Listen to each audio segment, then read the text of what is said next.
Жаш кезинен тигүүчүлүккө кызыккан Сейликан Тагайева Кулунду айылынын тургуну. Ал буга чейин 2 баласы үчүн мамлекеттен 2600 сом жөлөк пул алып келген.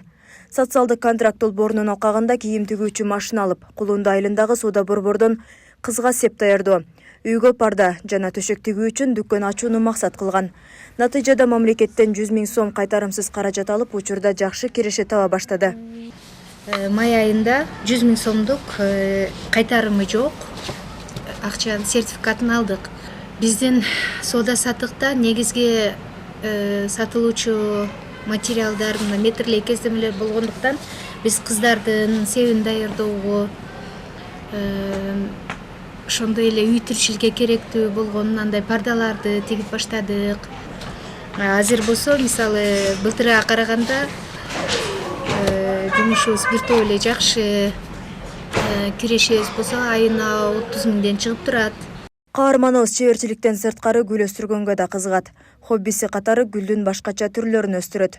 Жаз алдында сатуу үчүн дүкөнүнүн бир бурчун гүлдөрү менен кооздукка бөлөгөн. Кол өнөрчүлүк, соода саттыктан башка мен гүлдөргө да аябай кызыгам. Гүлдөрдү бул менин хоббим десе болот. Жаз келгенден баштап биз гүлдөрдү да кадимкидей эле базарга алып чыгып сатып да жатабыз. Социалдык келишим долбоорунун максаты аз камсыз үй бүлөлөрдү оор турмуштук кырдаалдан чыгаруу жана өз алдынча эмгектенүүгө шарт түзүү менен жашоо турмуш сапатын жакшыртуу болуп саналат. Жалпы Кулунду айыл аймагында 52 үй бүлө кайтарымсыз 100 000 сомдон алган. Биздин айыл аймак боюнча азыркы күндө 680 үй бүлө көмөк жөлөк пулун алып келет.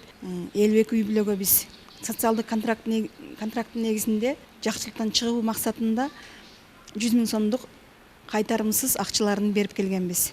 Биздин айыл аймактагы үй бүлөлөр бул ар түрдүү тармак боюнча пайдаланып келет бул акчаларды. Соода сатык, тигүүчүлүк, мал чарбачылык, жер иштетүү.